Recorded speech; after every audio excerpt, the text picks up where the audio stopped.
there's this lady on TikTok talking about how the divine masculine energy doesn't exist. And I would just like to remind you guys of duality. And I feel like we've come very far as a spiritual community to believe in some BS like that, and those that are waiting for their divine partner or like have a divine masculine in mind, that energy is way too strong to be absolutely nothing and to not exist. You know what I'm saying? I feel like the perspective may be different. A lot of clients come to me and I have to tell them, actually, that was not your twin flame, that was your false flame. Or that's actually a soulmate, not your twin flame, or that's actually a karmic mate and not your soulmate, things like that. So I feel like a lot of people are misguided. I feel like a lot of people are used to running in their ego, meaning that they'd rather run however fast they want to versus going the speed that they're supposed to. You understand what I'm saying? Like, I feel like ego is, I'm going to do what I want to do.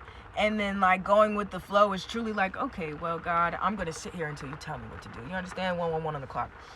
And I feel like that lady telling us that divine masculinity doesn't exist is because she hasn't risen up in her divine femininity to actually find her divine masculine. I actually feel like she denied her divine masculine because they weren't as strong and as independent as she was, and she doesn't even realize in her spiritual journey that you don't have to be that. Divine feminines are not independent.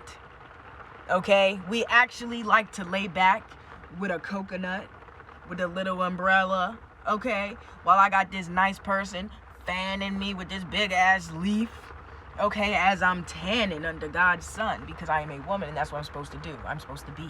I'm supposed to think. Okay, these people got y'all moving all crazy. And I'm telling you right now, as your TikTok tarot lady, sit the fuck down. Telling me divine masculinity doesn't exist, and explain my existence. Explain duality. I understand that the world today, and it's probably just America, American men suck, but that doesn't mean anything. Not to me, because most of these people are fake with no souls. So when you speak on divine masculinity, make sure you've actually met a divine mask. Because let me tell you, they exist. They exist. And there's no way you can sit here and tell me that you can confidently say divine feminine is a thing and divine masculine is not. Can we stop running our trauma? Can we start healing? And can we start with how we feel about men? I know we're decentering men, but when are we going to talk about it?